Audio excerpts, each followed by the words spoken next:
Well, first of all, I don't know if you can hear me or not, but I can't hear you.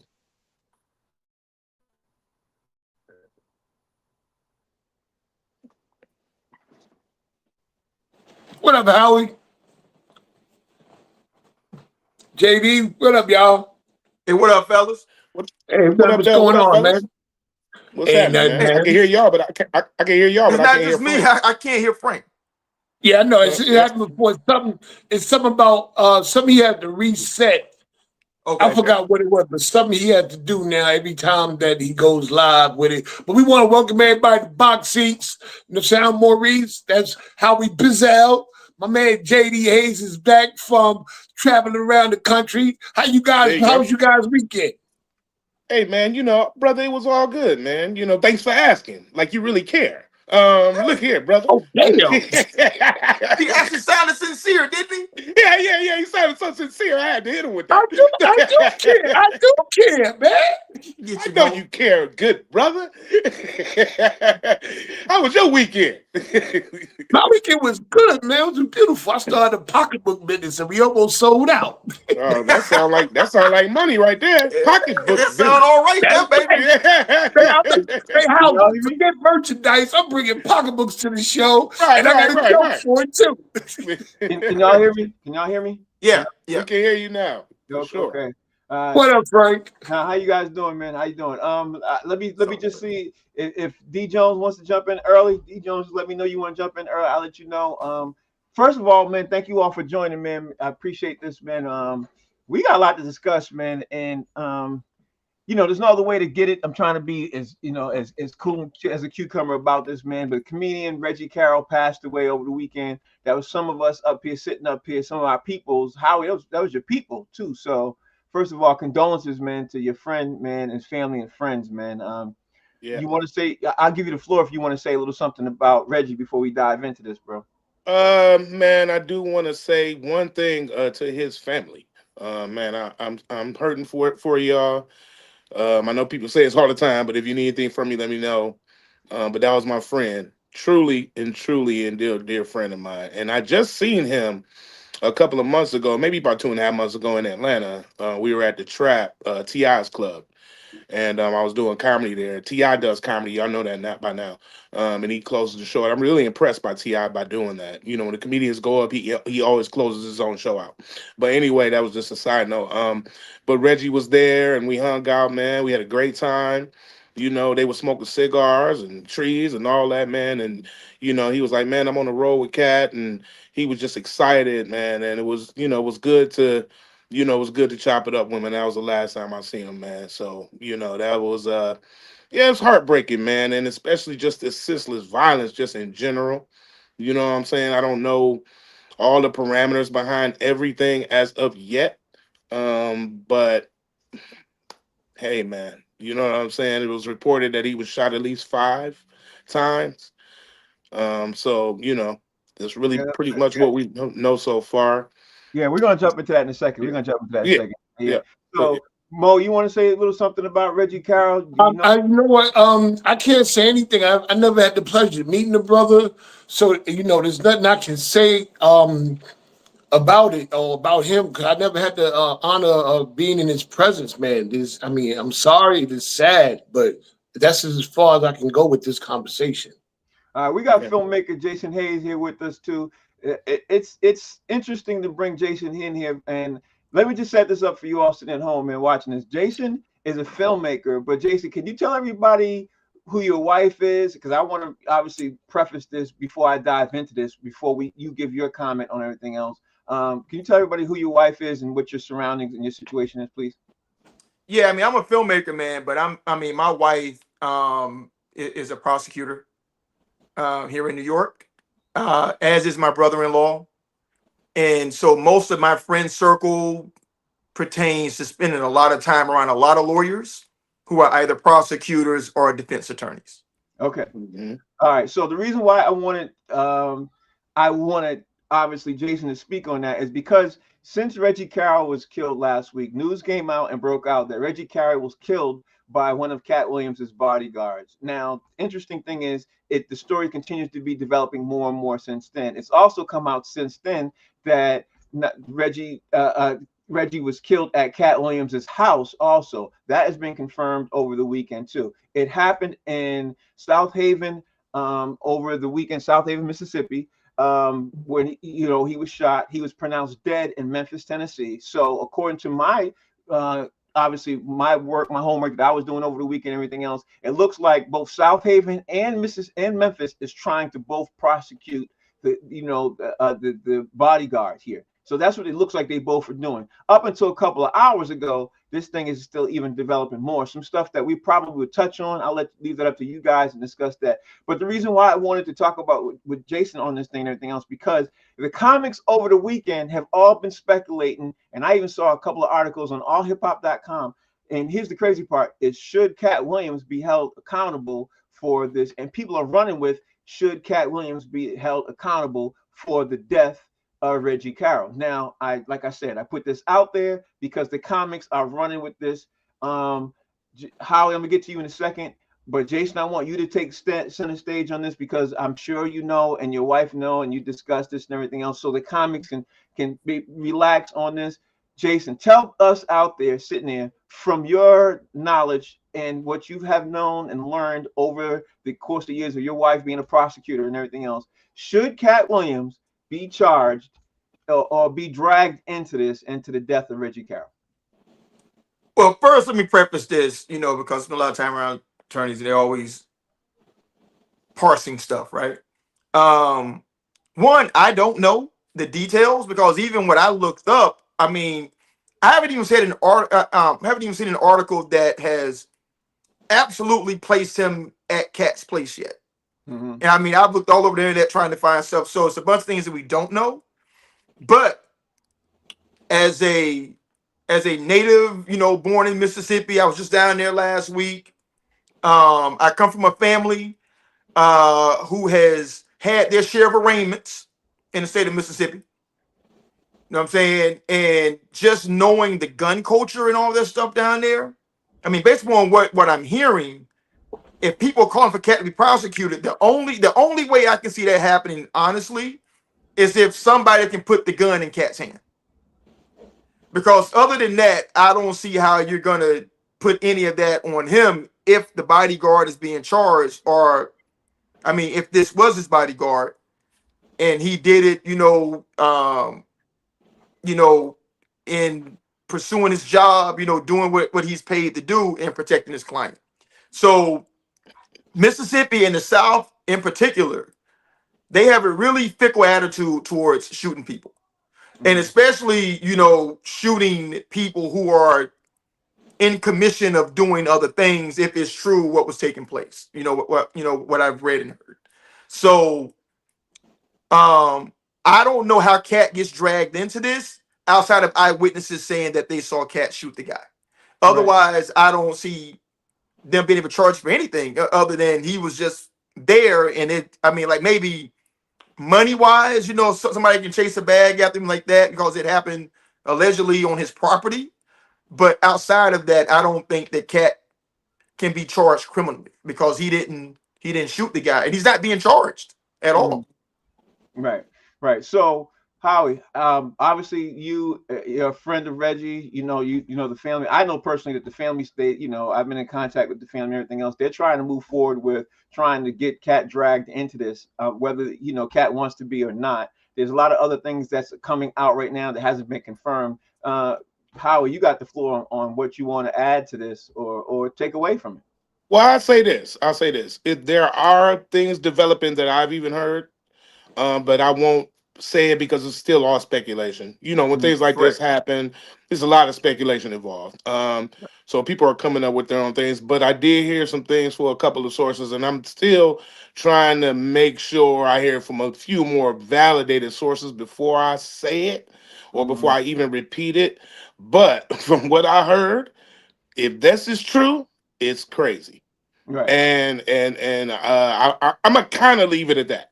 You know what I'm saying? Because I don't really want to, insinuate anything or have anybody think a certain ideal about anybody or anything. Right. So I just want, when the details keep coming out, we're going to further discuss this and go forward. I mean, it's crazy because another comedian got killed a few years ago, You know what I'm saying? And he was in New Orleans, I believe. Yeah. That was like last Was year. it New Orleans or Ohio? Was it New Orleans or Ohio? He was in New It was the who Orleans. died in New Orleans last year for Okay, New sure. I'm forgetting Orleans. his name All right right. now. His name is Boogie. Yep. Yeah. So so his name is Boogie the comedian. I think it was New Orleans. I could be wrong, but I think it's New Orleans. Yeah, Okay, that's well, where he was from. Yeah. Well, let me help dead this right now, so we could dead this, because Jason and I had a conversation before we got here and everything else, and Jason brought up some great points on how honestly that it should not move forward legally, whether or not Katt is involved or not. And Jason brought up some good points. So Jason, can you just please go down the speculation of what we discussed before we got in the air on how the case could be made that Katt's bodyguard could literally walk away from this because of self-defense? Okay, so if this happened in Katt's property, executed by his bodyguard while Katt was like being assaulted in some kind of way by this person, that's a tough case to make to a jury. And you got to always think about the prosecution and always looking at the case like, can I convince 12 people to send this guy to jail or punish this person for what they did in this crime? And I'm going to tell you, as a Southerner, based on what I've heard, if it's true, that's going to be a tough sell, because you got things going on, between people, and then you got a guy who is on the payroll to protect that person. I don't know how you convince 12 people to send that man to prison. Mm-hmm. So, with that being said, we don't know the details. We don't know what happened. We don't know what, because everything I'm reading, it's really sparse right now. Mm-hmm. But the fact that There's a lot of speculation on it. Yeah, and there's people out here like saying things, like it's law. I came across a video with some cat doing some rant, some comedian or whatever. It felt like clickbait to me. You know what I'm saying? Like you want some attention attached to Katt's name. So I didn't put much stock in what he was saying. But the fact that he was arrested means that maybe they just want to take a look at it. They heard something that allowed them to go to a judge and say, let's get an arrest warrant, bring this guy in. He's slated, to get arraigned, a preliminary hearing. I don't know about you guys, but I had one of those, right? I had to go in there, preliminary hearing for something, and they're just determining whether or not there's enough to proceed with the case. Mm-hmm. Now, I did read. Now, this is the dude facing a murder charge, right? Right. Why is his bond $60,000? You know what I'm saying? I read his bond was $60,000, so that means he only had to put down $6,000 to walk. Right. So that should tell you right there kind of how they feel about the case. You know what I'm saying? They're not trying to remand him. They're not trying to do anything harsh with him. So to me, that feels like they're like, yo, man, we just got to charge this, see what happened, move forward with it. It's looking like it might not be. Listen, I don't know nobody who get a $60,000 bond on a murder trial. Right. Anywhere. Not even in Mississippi. Right. Especially, with a person who has means, to easily get that money to get out. So a lot of times, they give you little tales about how they feel about it. If I had to guess, if what I'm hearing, I don't think it goes anywhere beyond the charging and them sorting it out some kind of way officially through the court system. Right. Now, let me just throw this out there too, so we can continue to dead this, because comics are going to still even continue to talk on to all of that. I think it should be noted that it's going to possibly not be tried in Memphis. It's going to probably be tried in South Haven. It's going to probably be tried in South Haven, which is literally across the line. They're like right by each other. Right. It's 15 minutes away. It's 15 minutes driving. It's very, very close. Reggie Carroll was shot in South Haven, died in Memphis. Memphis is obviously trying to figure out a way to jump in on this prosecution because it's a high-profile case. Everything else, let's make sure we know that people like to see if they can piggyback off of high-profile cases. But let's just say, for obviously S's and giggles, that they're able to at least get past that. Howie, I just wanted to make sure that as I'm include you as a friend and family members and everything else like that, and say, give you the final word on this, and we can end this and jump back into our sports show and say this. I've heard from the family, they want to press Katt Williams to be pressed with charges. They want him to say something. Katt has not spoken, said anything. Monique said something. She obviously posted a video, but Katt hasn't said anything. Red Grant hasn't said anything, and people are concerned. People want to be like, why aren't some of these comics who've been traveling around with him say anything? And I could just throw out there and say, usually when somebody in your family close to you dies, you're not going to jump up and say something really quick. I mean, am I wrong? You know what I mean? Like, That's exactly what I was about to say. Like, it takes people time to digest it, especially if you are directly connected, to it in some shape, form, or fashion. They are all on tour together, so they all hurt about it. You know what I'm saying? So, man, there's so much to unpack here, but it's so much left to learn. So you can't really speculate, on what to really say. Only thing I could say is this is one of the saddest stories I've ever heard about in stand-up comedy since I've been doing it. Yeah, this has got to be one of them. It's up there, and I've been doing this a long time. Well, I'm gonna give Jason the final word. Jason, I'm sorry, Jason. Before you, and I tour with Katt Williams, so you're talking to somebody that worked with Katt. So, and this is all facts. So Jason, I'm gonna give you the final word on this. If you even have any final word or anything else, so we can jump into the sports stuff that we always talk about. Anything you want to add into this minute that we didn't discuss? It's just that, I mean, we're living in a world, man, with so much attention seeking, that people are just out here talking, out of pocket about a whole bunch of things that really ain't got nothing to do with anything. And then, and then people like feed me more terrible stuff. Yeah. And what's going to happen? I'm just telling you, man. I mean, understand, what Mississippi is, right? Mississippi is an open carry state, which means that you don't even have to have a license to walk around with a gun on your waist or own a firearm. There's also a stand your ground state, which means that if you feel threatened in any kind of way and you shoot somebody, or stab them or whatever, saying that you were in legitimate fear for your life, that's almost always going to get blown out immediately. So it's a lot, man, that's already, like unless dude just got shot, like bothering nobody, man, or he ain't do any kind of thing or whatever, it's going to be hard, man, to like get a conviction on somebody like that in that place.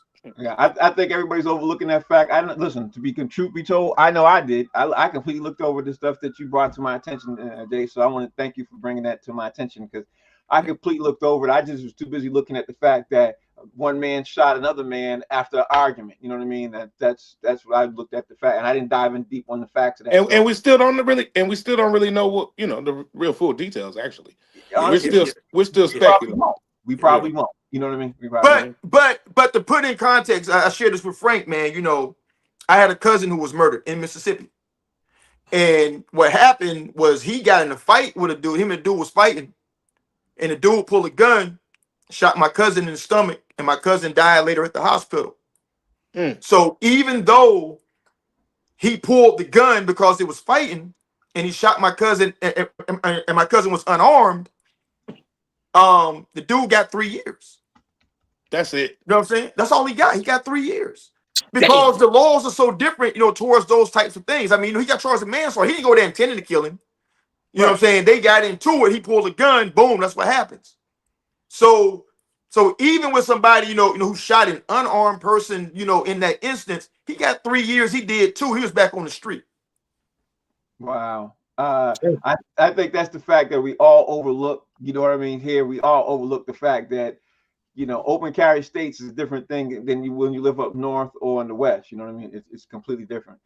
All right, so I hate to do this, but we do talk about sports, everything else. Obviously we want to dedicate that to Reggie. Reggie, good dude.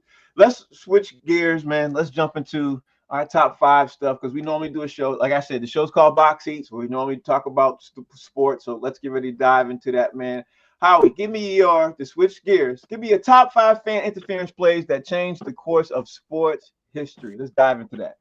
Oh man. So I looked into this and it was a lot. I didn't know it was this much. Fan interference. It's a lot, man, Mind for your real. business. Yeah. Man, I mean, these fans, dog, I don't know where to start because I pointed out a couple of these I got bulleted out. I don't know where to start. All right, let me start here. The Olympic marathon fan interference in 2004. All right, so a priest attacked the marathon leader.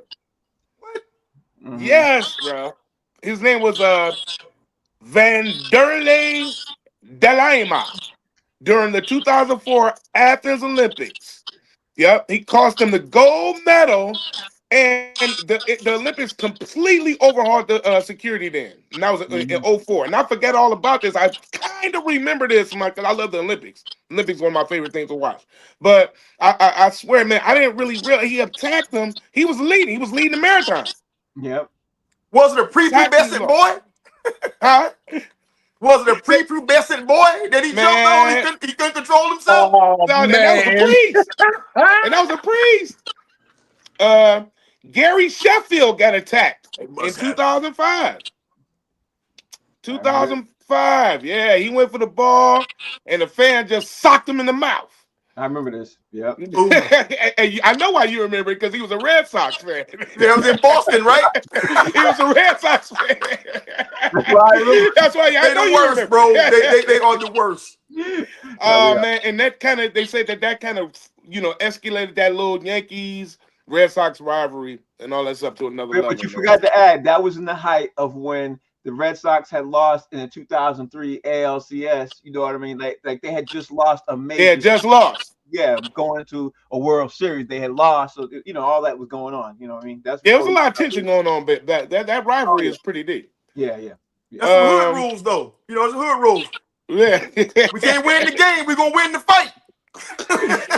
Hey, here's some other Yankee stuff. So a kid named, his name was Jeffrey Mayers. I think this was Oh he. yeah. You remember that? You remember Yep. that? The This little is boy. Yeah. 1996. Yep. So he's a 12-year-old kid, man. You know what I'm saying? And he reached over the wall at Yankee Stadium, and Yep. he caught the game tying home run By Derek that Jeter. Derek Jeter would have made. It was Derek Jeter. Yeah. This little kid caught the game time home run, dog. But you know what, man? It was against the Orioles, but they said that they went on, and Yankees went on to win the World Series that year. But that Yeah. was like a big deal. That was heavy. Um, and I got to bring up my last one. Well, no, there's one before last. Oh man, yes, Gunter Pache stabbed Monica Seles in 1993. Oh yeah, Yeah. yeah, yeah, Oh yeah, yeah. Yeah. yeah. Stabbed her in the shoulder blade, dog, with a Bowie knife. Yeah. I forgot Yeah. And about. she never recovered from that, bro. She was They number one said tennis that she player in the never world. recovered from that. She never Her came career was back. never the same. Yeah. I mean, you talk about, so the topic is change sports history. You know what I'm saying? It Yeah. did. Yeah. It Uh, did. so my last one has got to be, of course, these Detroit Pistons right here behind me. That Malice in the Palace. Yeah. Yeah. Man, listen. Now you talk about fan interference. Yeah. So they had already got into it on the court, and I don't even need notes for this. I watched this game live. They already was getting into it, Ben Wallace and Ron Artest. It was already getting hot. A little scuffling happened. Ron Artest went over and laid on the whatever The little scorer's table. table, sports Or table, the scoring table. Yep. And somebody threw a cup, a Gatorade or whatever it was, A beer. whatever it was on him. And it landed right on him. And Ron Artest ran up in the stand and started fighting. The yeah. most mentally unstable dude in the whole league. Uh, That's who you throw beer on? Man, that sparked the whole, man, listen, bro. Yeah. That was crazy because they had a couple fans trying to fight the players and they was getting knocked out. They was knocking It Detroit was fans out. drunk. On live TV. It On was live one TV. fat dude that tried to run up. I think Steven Jackson socked him. Steve Jackson was in there Somebody, one throwing of them them. things. Man, He he let was the throwing them things things fly. on the players, boy. Yeah. All right. Let's keep it moving. Let's So keep it that's going. that's it. That's my top fans interference. Shout out to D Jones who's joined the show. D, we coming to you in a second, bro. Mo Williams, man, give me yours. top 5 fan interference plays that changed the sports to you? Well, yo, I mean, Howie mentioned a bunch of mine, like the Malice in the Palace. Ain't no self-respecting Yankee fan would not mention Jeffrey Mayer. You know what I'm Got saying? to. Right. Angels in the outfield, of course. You know how that go. But Steve Bartman, I thought you was gonna say that one. Yeah. Yeah. Chicago Cubs. Yeah. Oh man, that was a big one. He had to leave town. Yeah. He had to lead, Oh, he had to man. lead the whole Midwest. What you He talking had to about? leave the whole thing. I mean, he might have left the country. He wasn't safe in He Milwaukee. coming. Here's one I thought you would mention. I bet none of y'all got DeMar DeRozan's daughter. Oh, Remember that year when they were in the tournament playoff, playing tournament, and every time someone shot a free throw, she would scream like to the top of her lungs. Wow. Every single time, the whole game, Cash was missing shots. They were complaining about that. Yo, that was crazy. I remember when I was watching, I'm like, the hell is that sound? That little girl screaming, and they won the game. That's They won funny. the game. yeah, and there were some missed free throws. Don't forget about that when she screamed. Yeah, it was a bunch of missed free throws. That's all I got. Cause like I said, Howie did all the ones that I was gonna do anyway. If I had one, oh no, I had another one. In September 16th, 1940, a fan ran on the field at Ebbets Field, Dodger Stadium, and started fighting the players Yeah, I remember that. so that a pickpocket could get out of the stadium. Wow. Good. I like your list. D Jones has joined the show. D, what's going on, man? How you doing? I just wanted to bring a little light to the show. That's looking real dark. That's real dark. Yeah, keep going. We D. said top fan interference, not Okay, I top, got you. I got not top ball shrinking. My bad. my number 5. And I Pause. just thought about this when y'all was talking because I think this happened in Detroit, Joe Louis Arena. I think, but I think it was the Olympic trials. Y'all remember Nancy Kerrigan got hit with that? Oh, metal yeah. punch? Oh yeah. He was just on the ground. Why me? Why? Me? And then, he I supposed to think win that was the at the Joe Louis Arena though, or one of Yeah. those. Like that. Yeah, Sounds Because like- I'm trying to win, damn it. That's why. Yeah, she was supposed to win it, and Tanya Harding went on and lost. But yeah, that's my number 5. Put her goons on. Yeah, number 4, I do got Steve Bartman. That was crazy. I never seen the man hated that much in my life. And to mention this before really social media. So if he did that now, Oh my God. Yeah. He couldn't go anywhere, bro. he Yeah. couldn't go anywhere. Number 3, remember when Mad Max went in the stands to fight a fan? Yeah. Because the fan was talking about his stillborn daughter. Yeah. And he went up there and whooped his ass. Wow. That's Wow. number 3. Mhm. Number 2, remember the fine ass lady who was kind of seduced to Steph Curry? I don't remember this. A couple years ago during the finals, she just kept staring at him. They kept showing her in the stands and then kept showing Steph. Y'all got to go look it up. I can't remember the lady's name. And you know what? I gotta look that up. You sure that wasn't Yeah, his go wife? look- They And were- then they were after looking at? that, Steph Curry's wife started dressing different.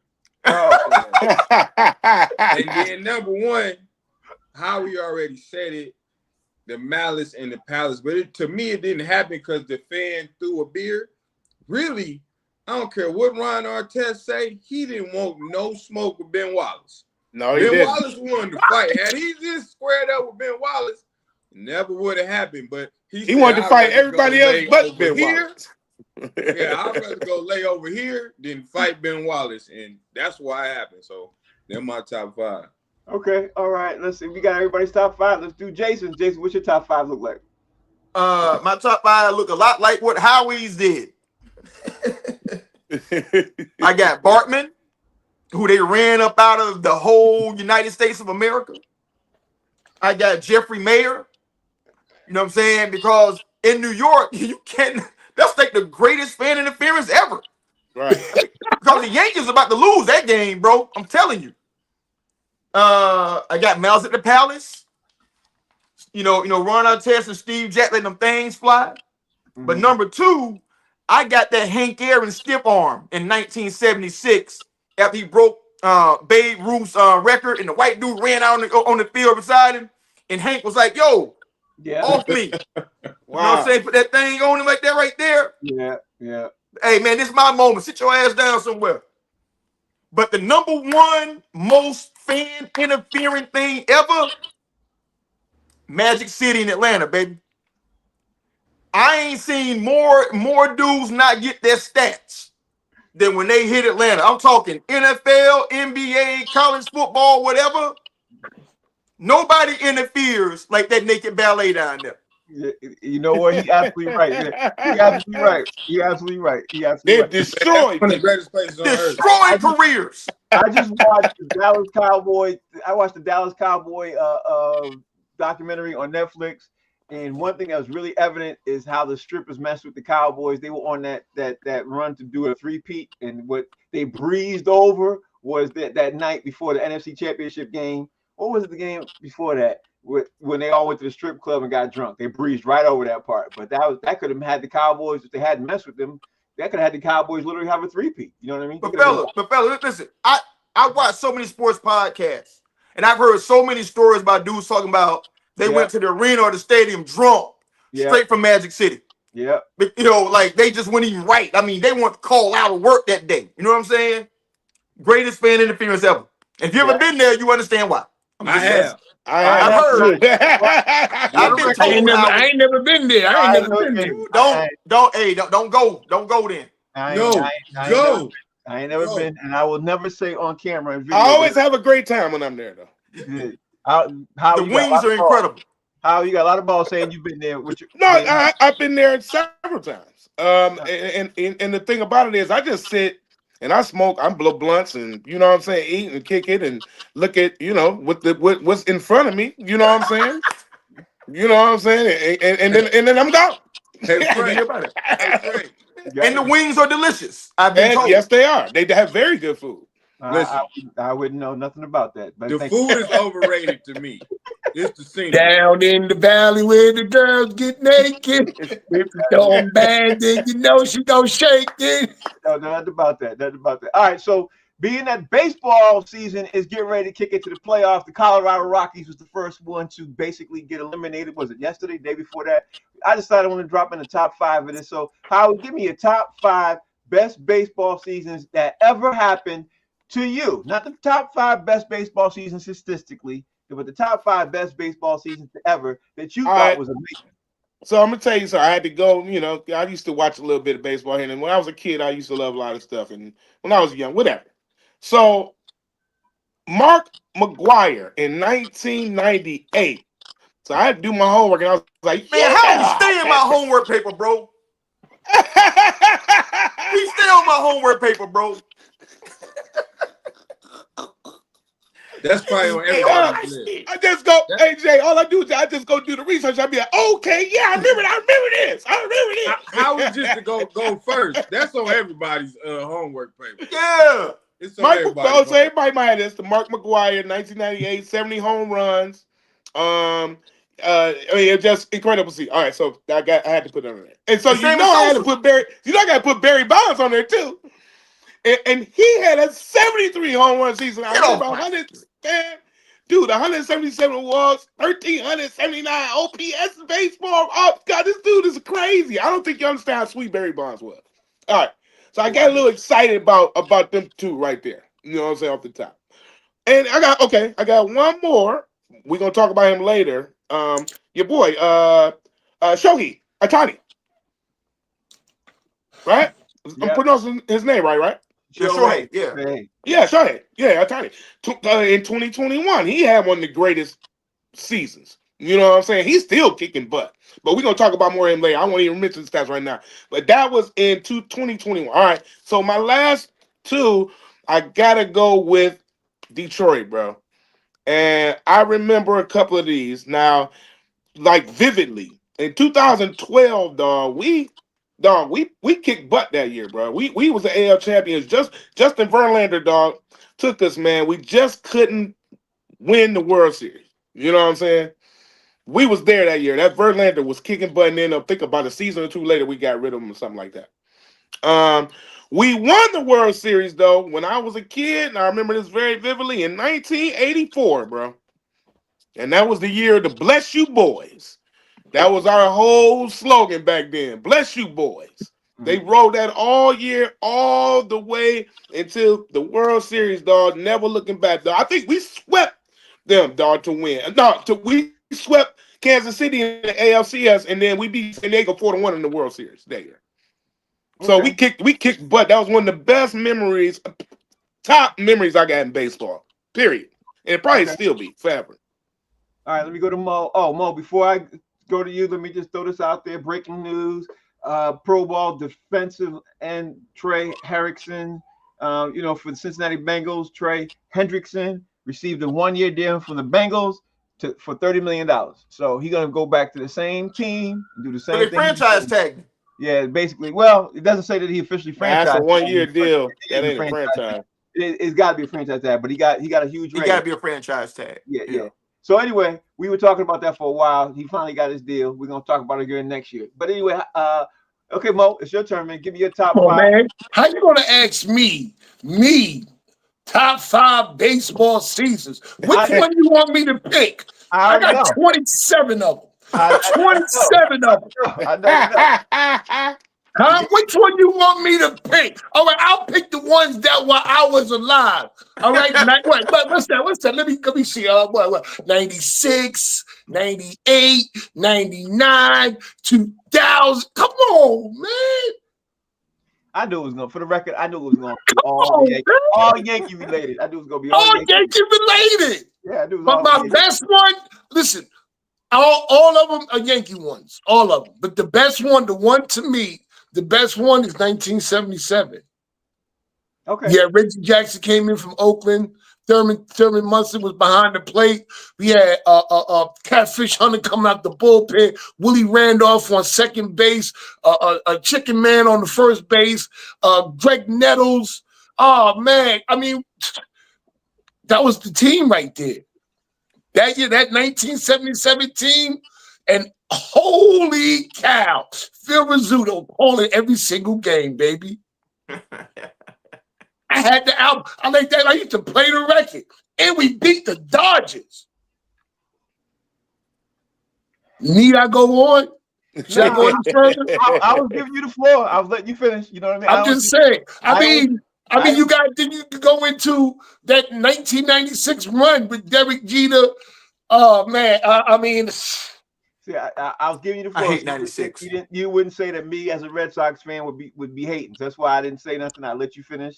So I let you. Right. I know you knew. I know you knew I was going to do this. I know that. I mean, that's what I get when all them Boston Celtic fans, when they talk about basketball, they go back to the old stuff.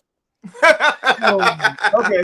When the NBA only had 12 teams and 3 black players, and the shorts, their shorts had buckles. Built buckles. It ain't that old. It ain't that old though. It ain't that old. But anyway, D Jones is in the show. D Jones, give me yours, man. Give me yours. It's gonna sound like Howie, but a Detroit dude sound like another Detroit dude. It was different though. I'm gonna go my number 5. I was still alive. 1984, my Detroit Tigers, like you said, to bless you boys. Number 4 was definitely 1998. Sammy Sosa and Mark McGwire had the whole world watching baseball again. It was crazy. Yeah. Number 3, I got 2012 Tigers. That run, we had Miguel Cabrera, Prince Fielder, Verlander, and Max Scherzer. And I do not know how we lost, but they had the city going crazy. Yes, they did. I got Miguel Cabrera,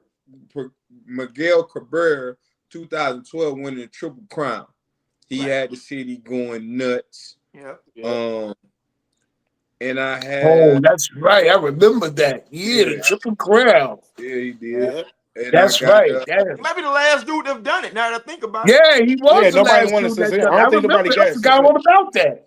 And I know Barry Bonds did his thing, but as a kid, the guy who had me like loving baseball, Ken Griffey Jr., he had I think 19. I got this wrong. I got it wrong, but the year he went ham, Ken Griffey Jr., when he was on fire, he had me as a youngster really watching baseball, buying his shoes, being a fan. One of the dopest black dudes to ever play baseball, and that's what baseball is missing. So that's my number one right there. Okay, all right, I like that. So being that we're still talking about baseball, being that obviously the baseball season is getting ready to move into the playoffs real soon, let's talk about stars, and we got to do one star who I think is going to probably. Let's talk about JD's list. Yeah, JD's list. What about JD's list? Yeah, I'm sorry, JD. I'm sorry. I do this research for nothing, man. What the hell? I'm sorry. My bad, JD. My bad, JD. My bad. My bad, JD. You're just gonna pivot all on my shit, ain't he? yeah. You know, JD, I got so used to he you just not, drop stepped on it. I got so used to you not being here. So that's what happened. Go ahead. Yeah. He Rick James kicked your couch. Go ahead, JD. So number 5 for me, I'm gonna go 98 Sosa McGuire. Incredible. They saved Major League Baseball. I don't care what nobody say. And that's why I say anybody out here anti-steroids, shut the hell up. Your league wouldn't exist without it. True. Number 4, I gotta go 95 Braves, man. You know, like as you grew up in the Southeast, especially back then, there was one baseball team in the Southeast, and everybody watched it because they all had TBS, and that was the Braves. And they sucked. You hear me? They sucked my whole life until the 90s rolled around. To win the World Series was incredible. That's my favorite year probably ever. And then I'm going to go 2002. Barry Bonds was, you know, when he took the Giants, you know, to the World Series. He had the most incredible season of a baseball player in the history of baseball. And let's argue with your mom. That's what happened. Mm-hmm. Yep. Number 3, I'm going 2021 Braves because they came out of nowhere and won a World Series after like one of the longest droughts, you know, for a franchise, you know, that was really, really consistent. They fell off. But number 1 favorite season ever, 1986. The Miracle Mets. That's the Mets. At Shea Stadium. Bill Buckner with oopsie between the legs. That was the most soul-filling. I mean, it was the most incredible year ever for me, bro. Boston lost. The Mets won. I was a huge Dwight Gooden, you know, Darryl Strawberry fan, bro. That's my favorite baseball year ever. I ain't never wanted to cut off Jason's mic more than ever than just now. Frank still can't breathe. Frank still can't breathe from that day. Bill Buckner, I salute you. A whole lot of Red Sox fans can't breathe from that day, bro. They don't, you know, a whole lot, because a lot of us was celebrating like they was, because we had the World Series in the bag. We was 1 out away, 9th inning, 1 out away from winning the whole thing. Ain't nobody can forget about that, bro. Mookie Wilson. Yeah. All right, so the reason why I skipped over Jason, because ultimately a news story broke while I was, you know, paying attention to this and everything else. Let me just throw this out there real fast to you guys. Amari Cooper, who I didn't think was returning to the Raiders, is returning to the Raiders on a 1-year deal also. I thought Amari Cooper was going to be out, but I was reading the story. Amari Cooper's going back to the Raiders. And again, let me just say this out there. This is the week where a lot of people are signing and getting their deals done, because why? Football season starts next weekend, not this upcoming weekend, next weekend. So in the next 8 days, we're going to see a lot of people signing. That's what we're going to see. We're going to just see that. But now we're going to continue on rolling on with baseball. How are you up, man? Give me your top 5 things that one of my favorite players in the game of baseball is playing right now. And he's not black, he's not white, he's Asian. It's Shohei Ohtani. This boy is bad. Like I hate the Dodgers, but I like watching this boy play. You know what I mean? Shohei Ohtani. So give me your top 5 things you think that Shohei Ohtani will definitely accomplish by the time he hangs them up. 300 plus career home runs. Mm-hmm. At least. Maybe more. Yeah. I think the way he's definitely gonna get that. Oh man, I'm He telling definitely you, gonna and get that. that seemed like a big number, but for the way this guy is playing, if he stays healthy, he was a little hurt too lately. He But is dainty. yeah, he's a little dainty, little what they call it, He dainty. dainty. That's right. It was another word. He dainty. Not banged up. It was a He little light word fragile. like dainty. You're right, fragile, a little fragile. A little He right there. fragile. I think he's going to get multiple MVP awards. I think he's going to get multiple. I think he got what, like 2 now? Yep, I think he got 2. He'll probably get about 4 or 5. Easy. At this pace. Now we gotta remember, we're talking about at this pace. And I really like this guy, man. The fact that he plays both ways like this, like usually if you're a really good pitcher, you're not really a really good hitter. You know what I'm Right. saying? Or you really a hitter, you're not a pitcher. So Right. he kind of revolutionizing things right now. I know cats used to do this back in the day. He kind of bringing that back. You know what I'm saying? You almost got to go back to the Negro League to find dude that used to pitch and hit. You know what I'm saying? No You know, niggas allowed. Satchel You gotta Paige, go you back know, that they far? did everything. You know what I'm saying? They played every position. You got to go all the way back. You get to the I used to say this before, Bingo Long and the Traveling All Stars. Bingo Long and the Traveling All-Star, Billy Dinwiddie and Richard Pryor, James Earl Jones. Oh, that's one Talk of my about it, boy. I favorite know you movies. know about it. I know you know about it. That's Billy my D. favorite. My Williams, baby. favorites. Billy D. And I'm gonna say this quick because I'm gonna wrap it up. I think he'll definitely be the first player to get a $500 million contract, Or half a more. billion. Oh boy, yeah. Well, I Over think short years, not not like a Yeah, this ain't gonna 15-year, be over 500 like 10 million. years or none of that. Nah, Right. this might be a 2 or 3 year deal Right.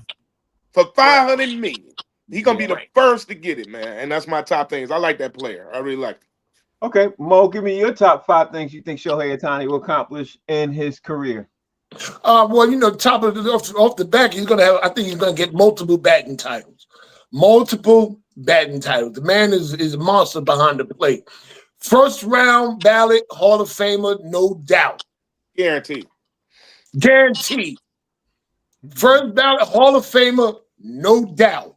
I am not gonna say he's gonna win another World Series because I don't want him to win another World Series, but he'll go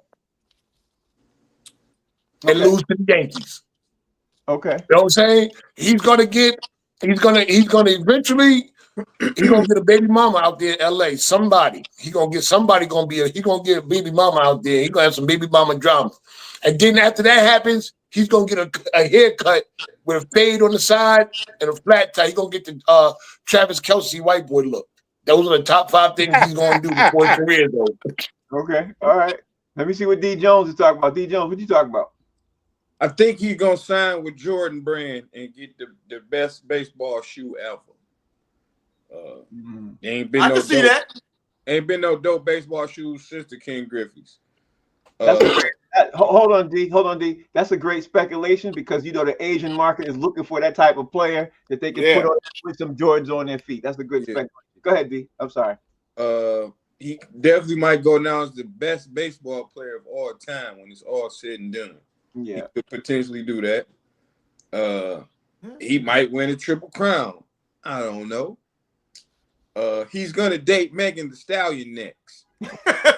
It's his turn. Yeah, It's just his turn. It's just his turn. and that's all I got. That's all I got. All right. What else do you want but Megan Thee Stallion? You know. Yeah, all right. Let me see what Jason Hayes is talking about. I mean, well, first off, he's already accomplished his biggest career feat already by not going to prison on them gambling charges. You know what I mean? That's it. Well, That's it. You know what I'm saying? Like I mean, forgot like about getting his boy to say he was the one gambling and he stole the money. That's the biggest accomplishment he can do ever right now. That's it. Number 4, you know, to borrow from D, I think even though right now he's a career 281 hitter, I think he has the potential to be a triple crown. I can see him getting hot one year.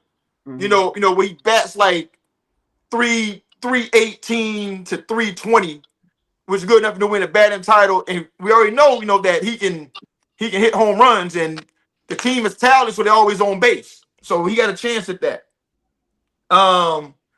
Number 3, he has the potential to win multiple Cy Youngs. Mm-hmm. If he can stay healthy, he can win multiple Cy Young awards. I'm convinced of it.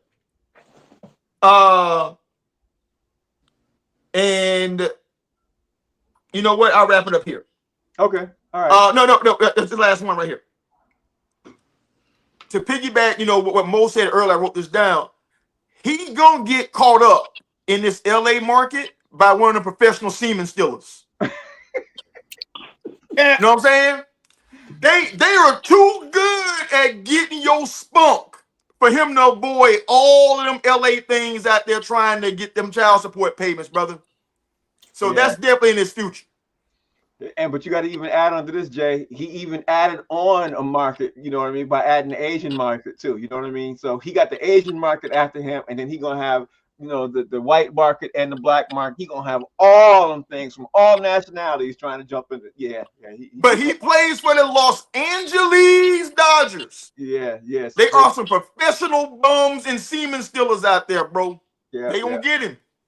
Yeah. All right. So let me get this last question. I'm gonna just throw in. You guys, you haven't prepared for this.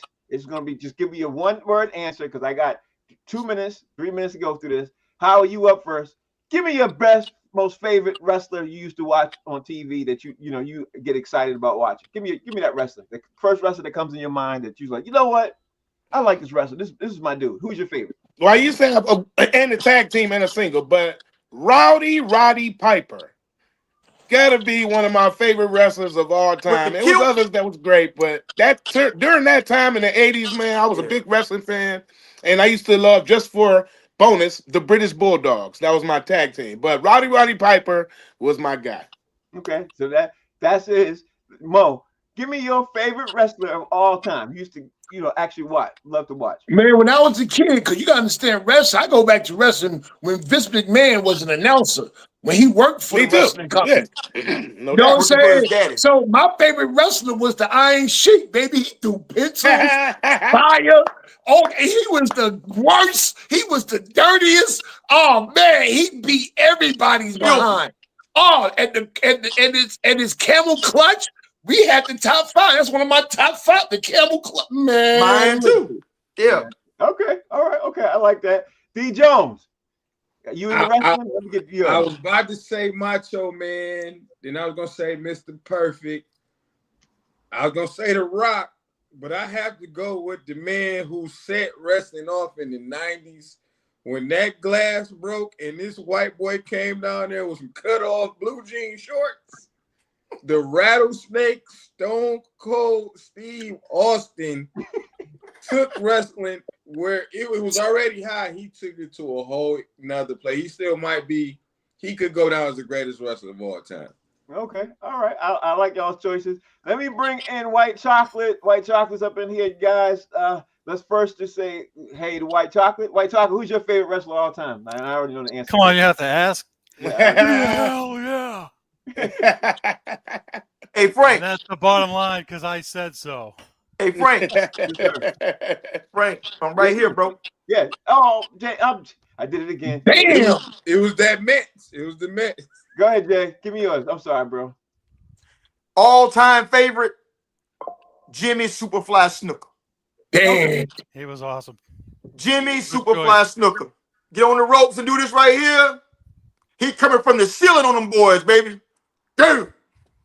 You know what? That was a great move too. I had to like that one too. That was a great move. I absolutely loved that, man. All right, so we all got our favorites. We all know what we did. Everything else. White Chocolate. Did we get anything wrong today? Besides me missing Jason twice. Actually, you guys are talking about Otani winning the Triple Crown. He missed it last year. He missed the batting title by 4 percentage points. He led the league with 54 homers and 130 RBIs, and he batted .310, and the guy that won the top batting title batted .314. So he was second. He just missed the Triple Crown, and Otani joined Frank Robinson as the only 2 guys to win MVP in both leagues. Woo! Wow. Oh, you guys know. Listen, I knew Otani was special. I didn't realize he was that special. I know he was up there and everything else. But listen, I'm gonna obviously let you guys talk to us and tell us how he bounced out. Tell us how. Let me see, Mo. Tell us how we can follow you. There's a lot of breaking news happening while I'm on the air. So when we get it together, we're gonna talk about it tomorrow. Mo, tell everybody how they can follow you, bro. MOE_. Comment on Instagram, Maurice Smith on Facebook, y'all, as always. Okay. Howie bounced back in. Howie, tell everybody out there how we can follow you. Howie Bizzell, HOWIE BIZZELL. Got a show coming up with my girl, the Queen of Detroit, Coco, this Thursday at the Motor City Casino, along with my frat brother Steve Brown coming up from the ATL. And then I'm going to New York, y'all. I'll be there Saturday, Mo. Saturday. Lower Manhattan, 144 Bleecker Street. I'm there. Smack Village, Howie Bell and Friends, featuring my boy Kareem Green and Gerald Kelly. It's going down this weekend, y'all. There it is. D Jones, tell everybody how they can follow you, bro. 313 D Jones on Instagram and Damian Jones on Facebook. And I got about 20 Tubi movies. I ain't watching. Y'all can. And I'll be in 20. About 20. I ain't seen that. On me. And I'll be in Indiana this weekend. Elkhart, Indiana, Saturday night. If you're in the area, come through. Okay. Yeah. And my friend Jason Hayes, tell everybody how they can follow you. Follow me at JD Hayes and fan base. Okay, there it is. White Chocolate. First, listening to the show earlier, guys, my condolences on the loss. Howie in particular. Just want to get that out there. Terrible news. The way how to follow is follow me and Frank on Boston Straight Shooters on Facebook and YouTube. Okay. Thank you guys for watching the show. The name of the show is called Box Seats, where we talk about sports. This show is obviously where we talk about it from Monday through Friday, 5 to 6 p.m. Tomorrow we're coming back. We're going to obviously dive into, because there's a lot of breaking news that's happening right now, actually. I'm going to figure it all out. We'll figure it all out. Anyway, that's it. Yeah, we'll be back tomorrow, or I can concentrate and not skip nobody. Thank you all for watching. The name of the show again, Box Seats. See y'all tomorrow. Peace.